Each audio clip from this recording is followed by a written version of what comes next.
আসসালামু আলাইকুম। সবাইকে শুভেচ্ছা জানাচ্ছি। মাসুম মাহমুদ। অনেকে প্রশ্ন করেছেন যে সকাল থেকে কোনো লাইভে আসলাম না কেন? কেন লাইভে আসলাম না? আসতে পারিনি তাই এখন আসলাম।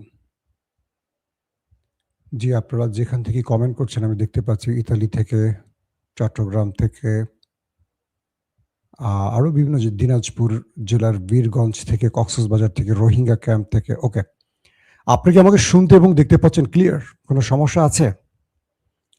আ খাগড়াছড়ি থেকে আমি দেখতে পাচ্ছি। ওকে। নোয়াখালী থেকে বাকের, ধামরাই, গৌরীপুর, হবিগঞ্জ, ভোলা জেলা থেকে দেখছি। ওকে। দুবাই থেকে দেখছেন, আসাম থেকে দেখছেন। ওকে দর্শক, পুরো পৃথিবীর নজর এখন পাকিস্তানে। কারণ পাকিস্তানে মার্কিন এবং ইরানের ডেলিগেট পৌঁছে গেছে। ইরানের পক্ষ থেকে এসছেন স্পিকার বাকের গালিবফ, পররাষ্ট্রমন্ত্রী আব্বাস আরাকচি সহ একটি প্রতিনিধি দল। নেতৃত্ব দিবেন স্পিকার বাকের গালিবফ। মার্কিন যুক্তরাষ্ট্র থেকে এসছেন ভাইস প্রেসিডেন্ট জেডি ভেন্স, ট্রাম্পের উপদেষ্টা ভার্সেস তার মেয়ে জামাই মানে জামাতা জেরার্ড কুশনার, রয়েছেন স্টিভ উইটকফ।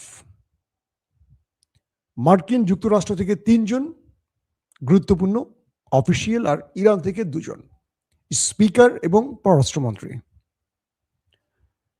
ইরান এই বৈঠকের আগেই আমেরিকাকে একটি প্রেসার তৈরি করে দিয়েছে যে এই বৈঠক হবে কি হবে না এটা ইরান চিন্তা করছে।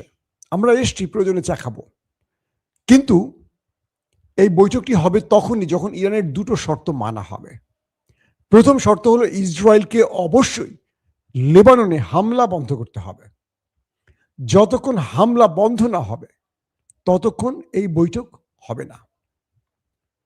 ইতিমধ্যে পাকিস্তানের প্রধানমন্ত্রী শাহবাজ শরীফ, ফিল্ড মার্শাল আসিফ মনির, পররাষ্ট্রমন্ত্রী এবং স্বরাষ্ট্রমন্ত্রী মহসিন নকভি, যত রকম হাই অফিসিয়াল পাকিস্তানে আছেন তারাও এই বৈঠকের যারা ডেলিগেট ২ দেশ থেকে এসছেন তাদের সাথে সাক্ষাৎ করেছেন।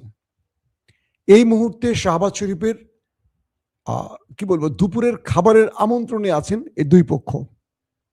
বলা হচ্ছে এর পরের সেশনটি হবে ফিল্ড মার্শাল আসিফ মনিরের ডিনার অথবা নেক্সট কোনো খাবার মেনু। অর্থাৎ প্রথম বৈঠকটি হচ্ছে শাহবাজ শরীফের নেতৃত্বে তার আমন্ত্রণে, দ্বিতীয়টি হবে শাহবাজ শরীফের আমন্ত্রণে, দুঃখিত, ফিল্ড মার্শাল আসিফ মনিরের আমন্ত্রণে। কিন্তু ইরান আর আমেরিকার মধ্যে লাইভটি যখন শুরু করছি তখন পর্যন্ত বৈঠক মানে মূল যে বৈঠক সেটি শুরু হয়নি। স্টিভ উইটকফ, জেরার্ড কুশনার, এই দুজনকে আপনারা কম বেশি যারা জানেন তারা জানেন যে এরা দুজনেই ইসরায়েলপন্থী ব্যক্তি। ডেভিড কুশনার তো সরাসরি ইসরায়েল বা ইহুদি বংশোদ্ভূত বলা হয়। ট্রাম্পের জামাতা, ট্রাম্পকে এই বিষয়ে সবচেয়ে বেশি টেনে আনছেন তিনি। তবে মার্কিন যুক্তরাষ্ট্রের ৩ জন যে ব্যক্তি, একজন হলো জেডি ভেন্স, স্টিভ উইটকফ এবং জেরার্ড কুশনার, এই ৩ জনের মধ্যে ২ জনই হলেন ইসরায়েলপন্থী, উইটকফ এবং কুশনার। জেডি ভেন্স তিনি ইসরায়েলপন্থী নন এবং এই যুদ্ধের শুরু থেকেই তার বক্তব্যে মনে হয়েছে তিনি যুদ্ধের পক্ষের লোক নন।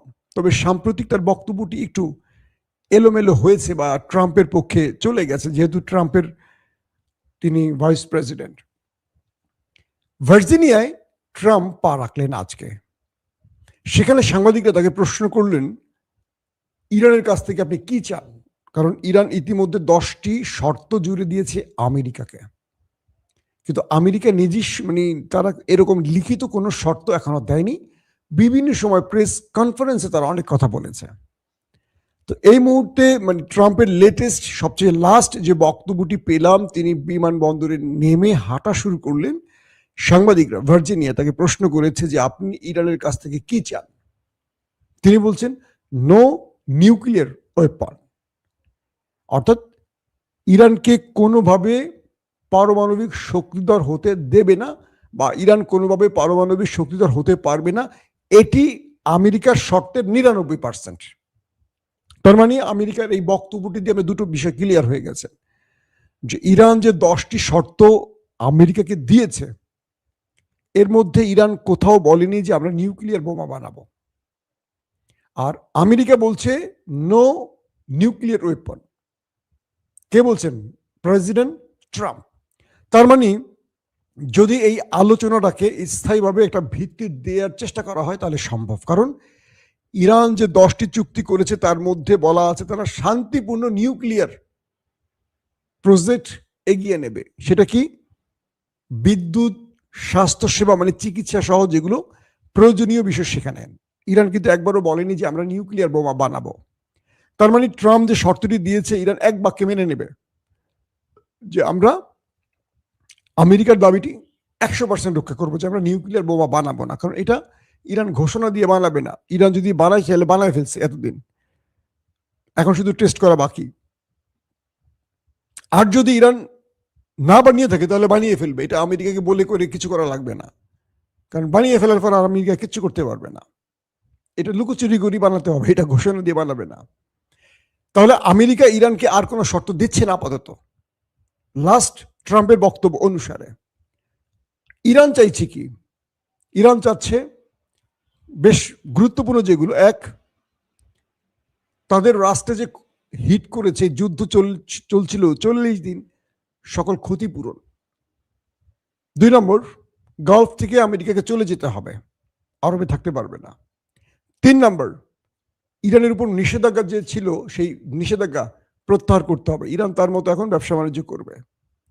4 নম্বর, ইরানের যে টাকাগুলো ব্যাংকে জমা আছে, অর্থাৎ আপনারা জানেন যে ইরান যে তেল বিক্রি করছে বা তার জ্বালানি বা গ্যাস বিক্রি করেছে, এই টাকাগুলো ইরান ঠিকমতো পায়নি। পৃথিবীর বিভিন্ন ব্যাংকে ইরানের 100 থেকে 120 বা তারও বেশি বলা হচ্ছে 140-এর মতো 140 বিলিয়ন মার্কিন ডলার ইরানের আটকা পড়েছে। 140 বিলিয়ন কল্পনা করতে পারেন? বাংলাদেশের ফুল রিজার্ভে বোধহয় কত 16 থেকে 19 বিলিয়ন ডলার আছে বাংলাদেশের একটা রাষ্ট্রের ফুল রিজার্ভে। আর ইরানের বাইরের দেশে আটকা পড়েছে 120 থেকে 140 বিলিয়ন মার্কিন ডলার। এই টাকাটা ইরানের হাতে আসলে বুঝতে পারছেন ইরান আমেরিকার কি বলে সৌদি আরবকে টেক্কা দিয়ে চলে যাবে। অর্থাৎ ইরান যদি হরমুজ প্রণালীতে যে দাবিটি করেছে তারা এখন টোল আদায় করবে। প্রতি বছরে ইরান প্রায় ধরে নিলাম একদম কম 100 থেকে 150 বিলিয়ন মার্কিন ডলার আয় করবে প্রতি বছর। এটা এক্সট্রা আয় তাদের, মানে এই আয়টা তাদের কিচ্ছু করতে হবে না, শুধু হরমুজ প্রণালীতে বসে থাকবে, জাহাজের থেকে টোল নেবে, এটা যোগ হয়ে যাবে ইরানের। তার মানে ইরানের অর্থনীতি ঘুরে চলে যাবে, অন্যদিকে চলে যাবে এখন। নাম্বার 2, যদি নিষেধাজ্ঞা প্রত্যাহার করা হয় তাহলে ইরান এখন তেল বিক্রি করবে বিশ্ববাজারে। তার মানে কি সৌদি আরব, কাতার, কুয়েতকে ইরান 10 বছরে ছাড়িয়ে চলে যাবে অর্থনৈতিকভাবে। তো এখন যে বিষয়টি তৈরি হয়েছে, ইরান মানসিকভাবে আমেরিকাকে চাপে ফেলতে প্রথমেই বলছে বৈঠক হবে কি হবে না নির্ধারণ করব আমরা আসছি, প্রয়োজনে পাকিস্তানের চাটা খেয়ে চলে যাব। আগে আমাদের প্রথম দুটো দাবি রাখতে হবে। প্রথম দাবিটি হলো ইসরায়েলকে লেবাননে হামলা বন্ধ করতে হবে। বলা হচ্ছে ট্রাম্প ইসরায়েলকে বলেছেন ফোন করে হামলা বন্ধ করতে, এইটুকু পর্যন্ত আমি জানি। এবং এখন পর্যন্ত লাস্ট আপডেট হামলার খবর কিছু সময়ের জন্য এখনো পাইনি যে ইসরায়েল লেবাননে হামলা করছে বা এরকম কোনো খবর পাইনি। এর মাধ্যমে ইরান আমেরিকাকে প্রথম খেলাই মানসিকভাবে চাপে ফেলে আলোচনার বসাচ্ছে যে প্রথমেই তুমি আমার দাবি মেনে আসছো, তার মানে আমি ওন করছি, তুমি ফেল করছো। নাম্বার 2, যদি ইরান তার শর্তের গুরুত্বপূর্ণ যে শর্তগুলো, কিছু শর্ত হয়তো ইরান ছাড়বে কিন্তু মূল শর্ত একটা ইরান ছাড়বে না, তাহলে কি হবে? দুই পক্ষ আবার লড়াইয়ের ময়দানে চলে যাবে এমন ঘোষণা আসছে। ইরান বলছে ট্রিগারে হাত, আমেরিকা বলছে ওরা ইরানকে এই সভ্যতা থেকে মুছে ফেলবো। এখন আমেরিকা মুছতে পারবে কিনা আর ইরান কি করতে পারবে সেটা পরের বিষয়, কিন্তু এই যুদ্ধটা আবার শুরু হোক এটা আমেরিকাও চায় না, ইরান তো নাই। দেখেন আজকে খুব ইন্টারেস্টিং একটা ব্যাপার হয়েছে। বাকের গালিবাফ, ইরানের যিনি স্পিকার, তিনি যে বিমানটিতে এসছেন ইরান থেকে পাকিস্তানে, সে বিমানটির মধ্যে সকল সিট খালি রেখে বাচ্চাদের ছবি লাগানো ছিল। এই বাচ্চারা হলো আমেরিকা ইসরায়েলের হামলায় পাকিস্তানে যেসব বাচ্চারা শহীদ হয়েছে তাদের ছবি লাগানো। তিনি এই ছবিটি সোশ্যাল মিডিয়া দিয়ে খুব করুণ একটি পোস্ট করেছেন। চিন্তা করা যায় ইরানে 150 থেকে 250 মতো শিশুকে ওই দেশটি একদম টার্গেটে হিট করে মেরেছে। গাজায় যেমন ওরা মারতে পারে, ইরানে মেরেছে। ওদের শিশুদের প্রতি এত রাগ ক্ষোভ কেন? পুরো পৃথিবী দেখছে এটা নিয়ে। কি বলবো, একটা আমরা প্রতিবাদ, বাংলাদেশ একটা শক্ত প্রতিবাদও জানায়নি। আমরা নাকি স্বাধীন গণতান্ত্রিক ডেমোক্রেসি কি কনস্টিটিউশন। আরে ভারী ভারী কথা পার্লামেন্টে শুনি আর ঘৃণা লাগে আমাদের। আমরা এখন বুঝতে পারছি না বাংলাদেশের আসলে প্রধানমন্ত্রীকে। পার্লামেন্টে যাকে দেখছি তিনি কথা বলছেন না, শুধু হাসছেন আর তালি দিচ্ছেন আর টেবিল চাপড়াচ্ছেন। তাকে তো আমরা বাংলাদেশের কি বলবো আগামী দিনের একজন কিং মেকার মনে করছি। তিনি কেন চুপ? যাকে বলা হচ্ছে অন্য দেশের প্রেসক্রিপশনে চলছেন, তাকে কেন সুপ্রিম ক্ষমতা দেয়া হয়ে গেছে? এগুলো নিয়ে প্রশ্ন আসছে, তার এই জবাবগুলো আমরা খুব আশা করি তার কাছ থেকে। তো বাংলাদেশ ইরানের এই শিশু হত্যা বা নারী হত্যার বিষয়ে একটা শক্ত প্রতিবাদ করতে পারেনি। এটা আমাদের জন্য লজ্জার। তার মানে আমরা স্বাধীন হইনি, এটি স্পষ্ট হয়ে গেছে। কেউ যদি স্বাধীন বলেন তাকে বলে দিবেন যে আমরা স্বাধীন হইনি, আমরা এখনো ওদের ইচ্ছায় চলি। আসেন তারপরের গুরুত্বপূর্ণ খবরটি কি। ইরান বলছে যে এই আলোচনায়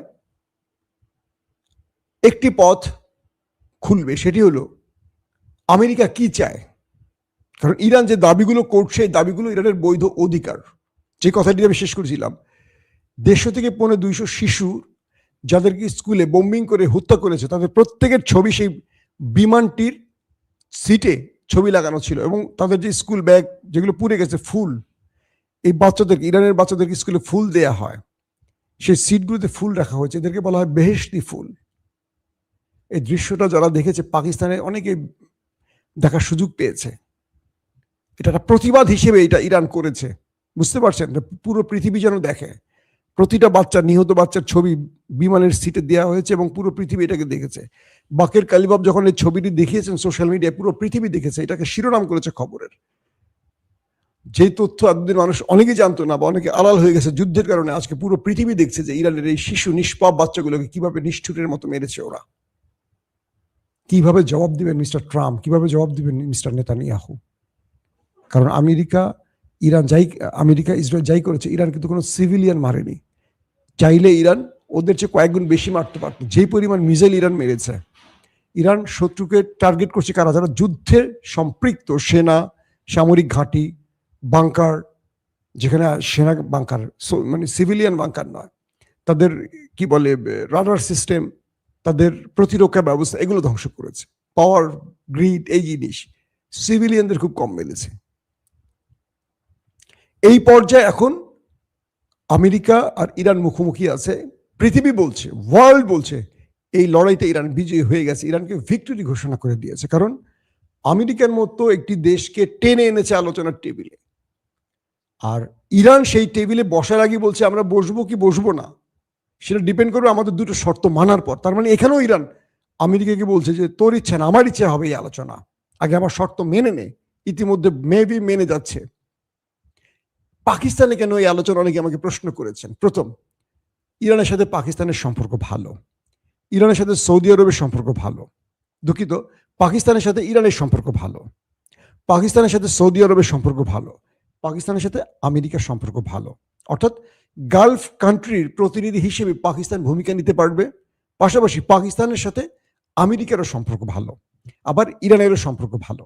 তো সবকিছু মিলে এই তিনটি রাষ্ট্রেরই কি বলবো বক্তব্য আছে আজকের বৈঠকে, গালফ কান্ট্রির বক্তব্য আছে। সো এটা এই জন্য ইরান, পাশাপাশি চীনের সাথেও পাকিস্তানের সম্পর্ক ভালো। অর্থাৎ ইরানের বন্ধু হিসেবে চীন এখানে আবির্ভূত হবে পাকিস্তানের মাধ্যমে। ক্লিয়ার? আপনারা বুঝতে পারছেন? অর্থাৎ একমাত্র দেশ পাকিস্তান যারা আমেরিকা এবং ইরানের মিত্রদের সাথে সম্পর্ক বজায় রেখেছে, এবং এই একটি বৈঠক পাকিস্তানকে পৃথিবীর কাছে আবার নতুনভাবে একটি গ্রহণযোগ্য রাষ্ট্র হিসেবে পরিচিত করছে। পাশাপাশি ভারত কিছুটা চাপে পড়ে গেছে এরকম একটা বড় সিদ্ধান্ত নিতে না পারায়, তাদেরকে কেউ এটাকে মানে গুরুত্ব দিয়ে গ্রহণ করেনি বলে। এখন যে বিষয়টি তৈরি হয়েছে, মার্কিন 3 হাই অফিসিয়াল, দুজনই হলেন ইসরায়েলি মিত্র। একজন একটু আলাদাকে জেডি ভেন্স, বাকের গালিবাফ এবং আব্বাস আরাকচি, দুজনই খুব মাথাওয়ালা লোক। কিছু আলোচনা আসছে ইরানের গণমাধ্যম থেকে যে ইরান 10টির মধ্যে 2-1টা হয়তো ছাড় দেবে, কিন্তু ইরান এখান থেকে যে মূল টার্গেট যেগুলো ইরানের মূল 3 থেকে 4টি গুরুত্বপূর্ণ ইস্যু, এখানে যদি একটিতেও মার্কিন যুক্তরাষ্ট্র নারাজি দেয়, ইরান এই আলোচনা থেকে ফিরে যুদ্ধের ময়দানে চলে যাবে। এবং পৃথিবী চাইছে এই আজকের আলোচনা থেকে একটা সমাপ্ত হোক বা কিছু হোক। দর্শক, আমরা যখনই শুরু হয়ে যাবে দুই দেশের আলোচনা এবং ভালো রেজাল্ট আসবে, আমরা আপনাদেরকে লাইভের মাধ্যমে জানিয়ে দেব। এখনকার মতো বিদায় নিচ্ছি। প্রত্যেকে ভালো থাকবেন। আল্লাহ হাফেজ।